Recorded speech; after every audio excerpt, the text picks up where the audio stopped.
فلسطین میں بھی یہودی غاصب ہے،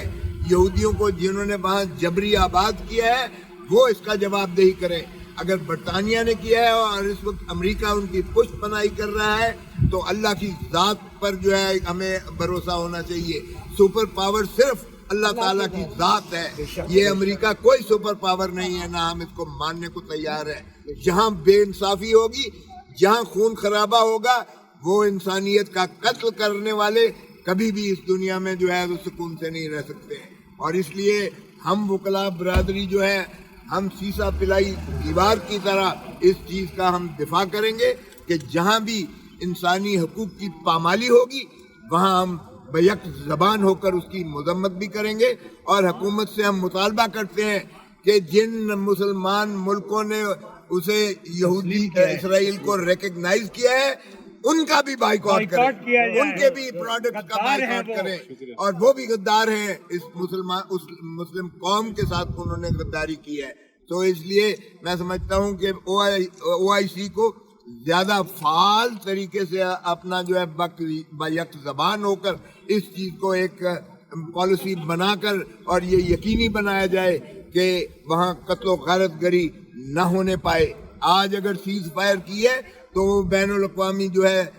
یورپ کے اندر، امریکہ کے اندر ان کی اپنی عوام نے جو ہے وہ بھرپور انداز سے اس چیز کا مظاہرے کیے ہیں کہ یہ بند کی جائے قتل و غارت گری۔ تو اس لیے اگر وہاں اتنی آواز زور سے اٹھ سکتی ہے تو ہماری مسلم امہ اور ہمارے 56 اسلامی مملکتیں کیوں نہیں اس طریقے سے اٹھتی، کیوں نہیں بیک زبان ہوتی، کیوں نہیں اس میں جو ہے ایک پالیسی بنا کر کیوں کر نہیں اس کا جو ہے تدارک کرتی، کیوں کر عملی اس میں اقدام نہیں اٹھاتی ہیں؟ کیا یہ لپ سروس سے کافی ہو جائے گا؟ اگر لپ سروس سے کام بننا ہوتا تو یہ 1948 میں کشمیر ہمارا پاکستان کا حصہ بن چکا ہوتا، اور اگر لپ سروس سے کام ہونا ہوتا تو فلسطینی وہاں اس عرب دنیا کے سینے پر ان کو وہاں آباد نہ کیا جاتا۔ ان کا کیا تعلق ہے وہاں جو فلسطین میں ان کو آباد کیا گیا ہے؟ گولان ہائٹس پر جو قبضے کیے گئے ہیں، یہودی جو غزہ میں قبضہ کرتے ہیں، وہاں آبادیاں وہ بنا رہے ہیں، بین الاقوامی قوانین کو بھی یہودی نہیں مانتے ہیں، اور وہ امریکہ کی پشت پناہی کی وجہ سے ایک ایٹمی قوت ہونے کے ناطہ سے انہوں نے جو ہے دنیا میں ایک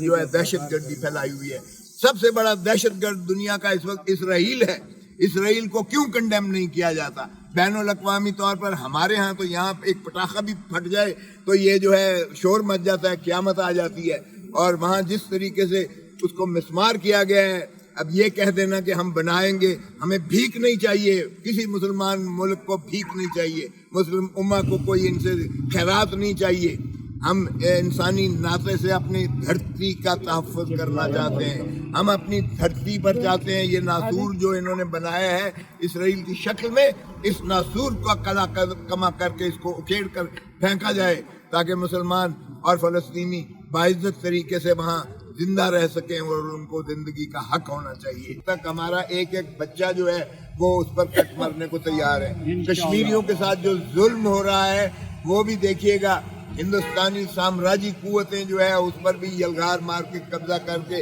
آج تک انہیں جو ہے مقید کر رکھا ہے۔ اس سے بڑی دنیا کی کوئی قید نہیں ہے، اور اس سے زیادہ طوالت کے ساتھ ان کو محبوس نہیں کیا گیا دنیا میں کہیں کسی جگہ پہ۔ پیلٹ گن سے جو ان کو